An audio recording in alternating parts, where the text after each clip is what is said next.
Drivin Ivan here with the incredible Maserati Shamal. Oh my God, isn't it beautiful? It's one of my hero cars. Honestly, it's one of my favorite cars. Just the looks of it. Maserati maybe didn't get a lot of love with the bi-turbo and associated models, but I'm gonna meet one of my heroes today. I'm gonna drive it, I'm gonna review it, and I'm gonna tell you all about it. So smash that like button and subscribe.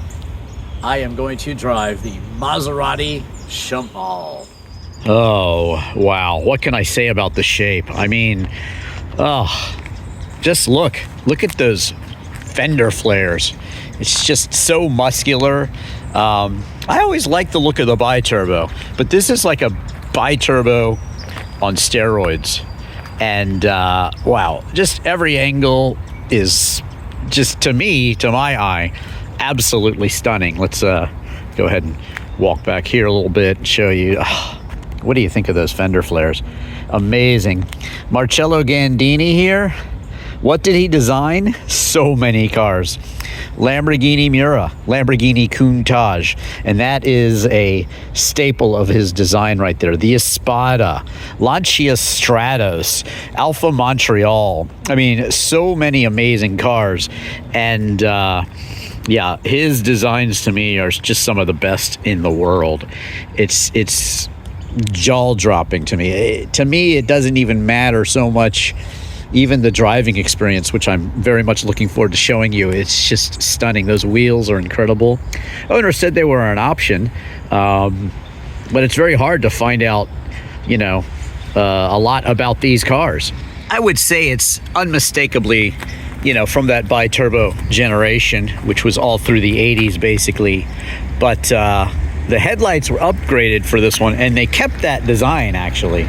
So yes, the classic Maserati front end from the bi-turbo. Some people call it the B-turbo. Maybe that's the Italian pronunciation. But wow, that was the later design for the headlights, and just, yeah, it can do no wrong for me. I am absolutely in love with the shape of this car. Great job, Marcello Gandini. Interesting, of course, the gas cap here on this side. And, well, you actually have one on the other side as well. A little selfie action there. Hello. And quad exhausts back here. And just let you see the underneath there a little bit. Nice wide tires. They are quite wide. And, yeah, as I was saying, you have your twin gas cap, although that's not the gas cap. It's just for decoration. On the other side for uniformity. You might be interested to know these are the original French plates as well. That's where the owner got this one, but wow. You know, I could just kind of walk around this car and just stare. This might be the longest exterior shooting that I do on any car. What do you guys think of the shape? Definitely tell me in the comments. But as I said, for me, this car is, I don't know, it's darn close to perfection. And wow, I guess now it is time to step on inside and see that wonderful Maserati interior. To me, it's like maybe perhaps a chair in your living room. Looks as good and is just as comfortable too. All right, let's go inside. Okay, so stepping on inside. Oh my God, look at this. I guess it's kind of the similar Maserati bi-turbo steering wheel, but just look at these seats. They're super heavily bolstered. I mean, this is sort of a luxury GT car, and leather covers pretty much every surface here. Look at the carpet. Even the carpet looks kind of stylish. Wow, so good. Smells like beautiful old Maserati too, which is nice. And then you have oh God, some very contoured back seats here, and just lovely, really. And you know, a lot of these cars were black. They did offer like blues later in the run. They had more than kind of black and red, but they're just, it's just so gorgeous. Look at this armrest. Oh my God.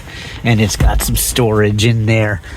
But yes, beautiful 6-speed and reverse shifter. Note the wood and aftermarket stereo there. Look at all this stuff. Your econ, that's basically your climate control there. And yeah, the Maserati clock pretty much works. Look at it moving there. Maserati over there in the corner, and just wood wrapped around. Sumptuous soft leather. And I can't wait to get it and drive this. It literally is definitely a bucket list car. But let's go ahead and look at the instrumentation here. I've got it in accessory mode here, and you can see that the speedometer is good for 300 kilometers per hour. That's 186 miles an hour. Top speed is actually 168, but red line about 6,200. And you got a voltmeter, you got your fuel gauge, you got your oil temperature, and your temperature there. Turbo boost gauge right here, twin turbo. We'll show you the engine in a second. Outside mirror controls there, bit of storage right here, and a little bit of storage over here in the door. Well, this is how it feels. Nice little click there to, it's a very, very, very kind of heavy door, actually. Closes with a thud. It feels quite substantial, actually, which is a good thing. And yes, of course, it also has a real honest glove box, as you would expect. Pedals are spaced nicely for heel and towing, and clutch effort, definitely heavy. Absolutely a heavy clutch, but super cool nonetheless. Of course, it features power seats for the angle of the seat. Very nice. And of course, the most important feature in a car is the ashtray and the cigarette lighter. And you get a real handbrake too, which is a nice thing.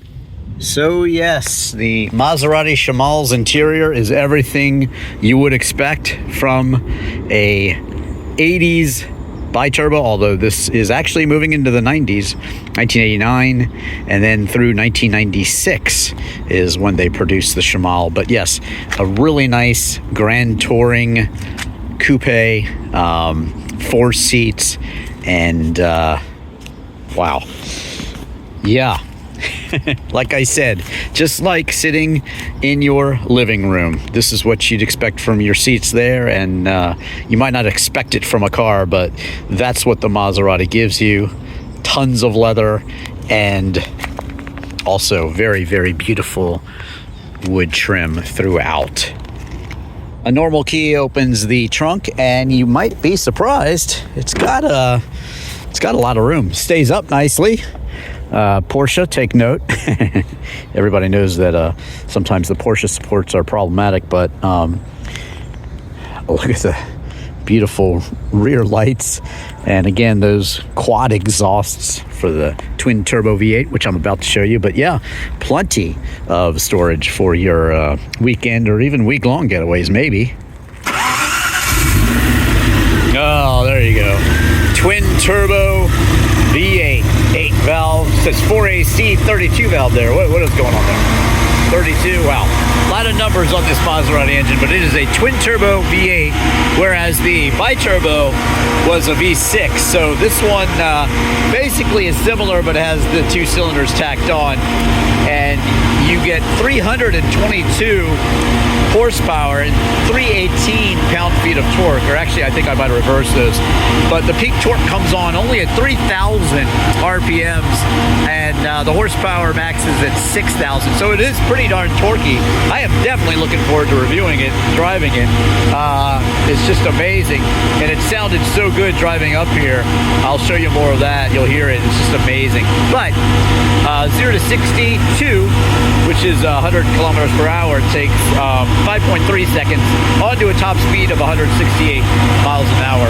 It's a Getrag 6-speed manual transmission, limited slip differential, the same one that's in the BMW 850 CSI. That's the 12-cylinder one. And yeah, special suspension developed by Coney as well, but we'll get into that.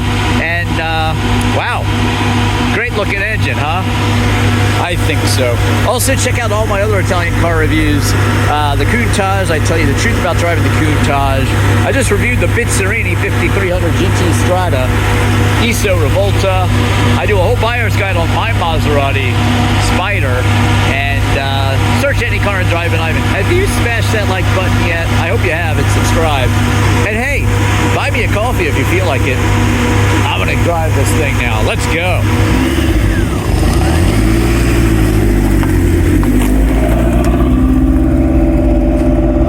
So my initial impressions, the shifter is so good, actually. Feels great in your hand. And we were just talking about like the 3200 or the Maserati Spider, the later ones, the 4200 actually. And this shifter actually feels better than that. Like I said, the clutch pedal effort is a little bit heavy, but you know, you instantly get used to it.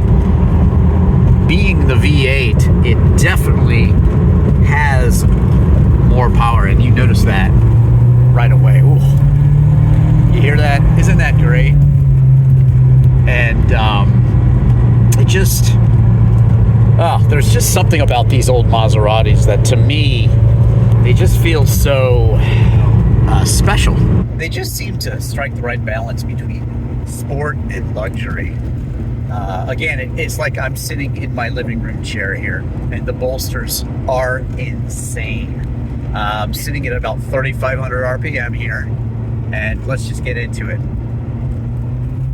Whoa. Twin turbos, so there is a little lag. There's not much lag. Now you do have a suspension that was developed by Coney and also Maserati. And that suspension is controlled right here, believe it or not. You just hit it there, that's 3, and that's 4. That's gonna be your firmest. But that is how you work it. 1 right there. You know what, I'm gonna keep it in 1 for a bit. And let's see what we got. Keep it in 1, and this is the most comfortable. And to me, you know, it's not changing the actual performance of the car. It changes the shock settings. So let me just kind of go through it here and see if I can tell the difference. Into 2 there. Does it firm up the steering at all? I don't know that it does. It just kind of works the suspension, and it's really quite advanced for a car back then. The Alfa Romeo SZ that I reviewed, I believe, had something similar to that, controlled in a slightly different way, but for the 80s, I mean, that is definitely advanced. Let's go ahead and go through this little twisty here, and since I'm in the stiffest mode here, and let's just see what we got here. I'll scare the owner just a little bit, and this road is not great, honestly. And what do I feel in the Maserati? I feel that Maserati did a fine job of engineering the car, actually, because yeah, it didn't really get disturbed by those pocks in the road. I'm trying to avoid them, but wow, this is lovely. And that sound of the V8. Let's see, we're in the stiffest mode, and here we are going over a speed bump. Let's see what happens. Yeah, you can feel it. And interestingly, here's what I'm gonna do. I'm gonna turn around and put it back in 1, and then I'll tell you if I can feel a marked difference between the suspension. That'll be interesting, right?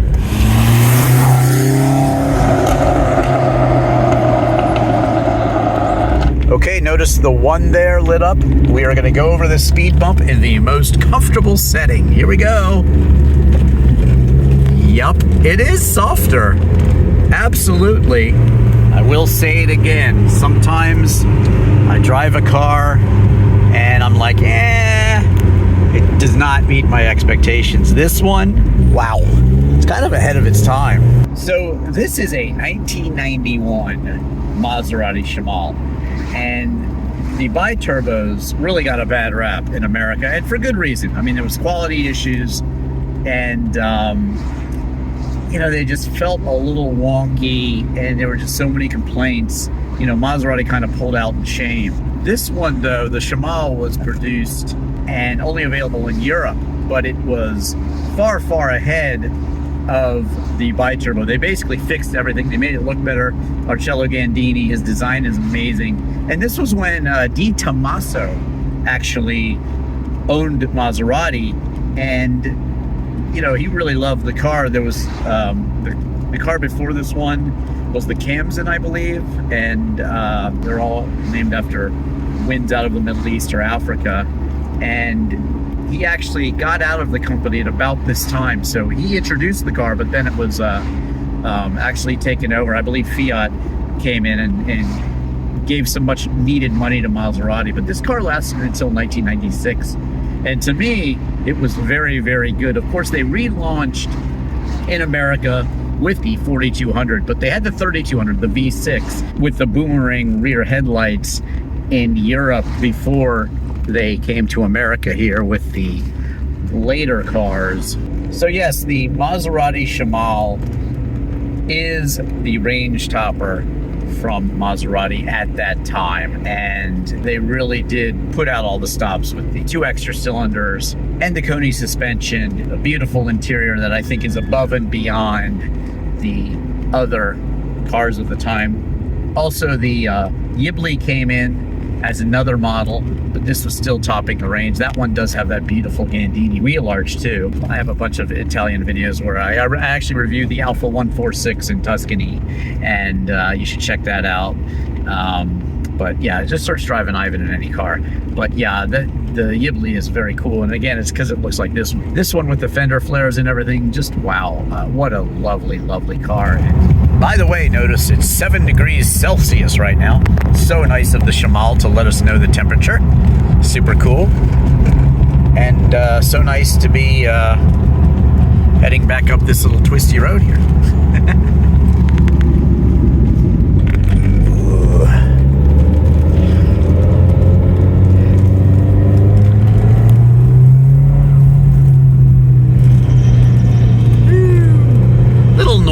And stuff that you get from an older car that you hear in this, but the owner actually says that in the 20 years he's had this, it's never left him on the side of the road. How about that? Just some minor things that he's done, but he says this has been very good. So yes, top of the line Maserati, they really did the engineering, and it's kind of impressive. An interesting little fact about the Shamal is that when the owner first saw it in the early 90s, this is in 1991 by the way, he actually was excited because they said they were going to bring this to America, and they actually never did. So to have one in America, there's about 6 Maserati Shamals in America, and they only built 369. And so yeah, these are rare on any given day, and to be able to drive and experience it is amazing. And again, I'm all about not having a car that everybody else has. And this one with the fender flares, again, I think it looks beautiful. I love driving my Fiat Barchetta or my MGF to a car show, or my pink Citroen CX, my Barbie Dream Wagon. You can search any of these cars. I also tell you how to import a car from Europe, but the owner actually is the one who got this car approved for the show or display exemption, which is where you can bring a car that's not federalized to show or display it. So he was actually the first one to bring this car over. Isn't that amazing? I think it's amazing.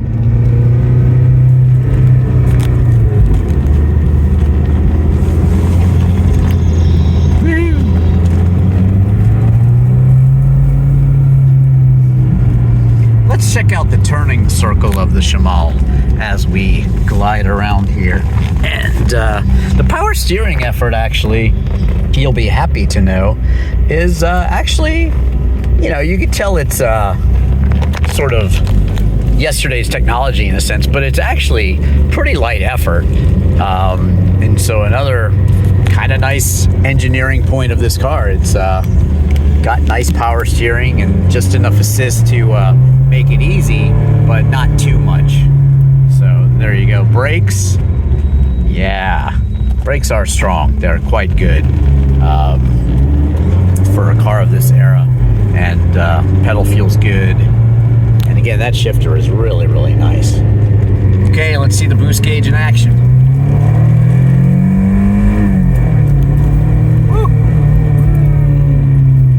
just a slight turbo lag, really, that is barely perceptible, honestly. Of course, it's a twin turbo, so they've kind of engineered the turbo lag out, in a sense.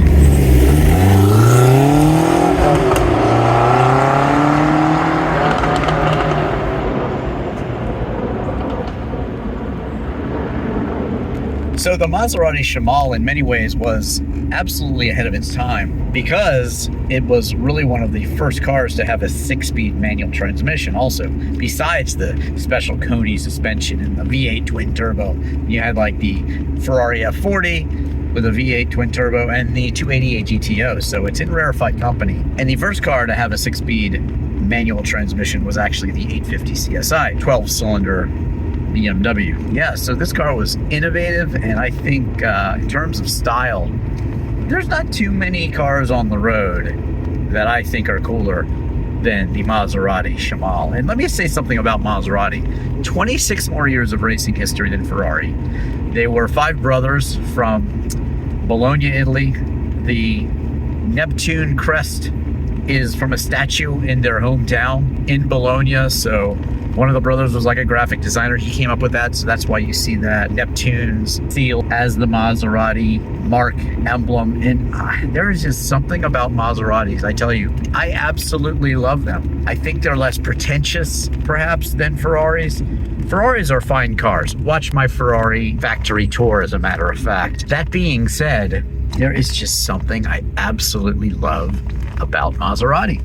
I just think they're a little bit more special. And again, slightly less showy, maybe more elegant. And certainly this Shamal is super, super, super elegant. Ugh, wow. It really has actually exceeded my expectations, which absolutely thrills me sometimes when you meet your hero cars, like I said. It is a little bit of a letdown, but there is nothing letting me down about this Maserati Shamal. So yes, I've met one of my hero cars and I have not been let down at all. I absolutely love this thing. I love the shape, I love the comfort, and I love the way it shifts. I love the way it accelerates. I love everything about the Maserati Shamal. Thank you so much for watching. Please do check out all my car reviews. Smash that like button and subscribe if you already haven't. If you love the content, buy me a coffee and check out my Beatles in London and Liverpool video, U2 in Dublin, Banksy's art in Bristol, all my original music videos as well, like I'll Never Tell. I have a Fiat Barchetta in that music video, actually. Just about to post a video called Past Relations. My Free Your Mind music video, that's an original song, also has a lot of my guitar collection. Do watch my guitar reviews, my disc golf videos, my literal video for Chris Isaac's in game, Banksy's art in Bristol, Andy Warhol in Pittsburgh, and Jim Morrison's life and death in Paris, actually. But definitely search any car and Drivin Ivan, including lots of other Maseratis, Mitsurini, 5300 Strada that I reviewed recently, 944 S2, just trying to think of some of the cars I've just reviewed, the BMW Isetta even. And do check out my Maserati Spider Buyer's Guide. That's a great video to watch. And again, thank you so much for watching. I'm Drivin Ivan.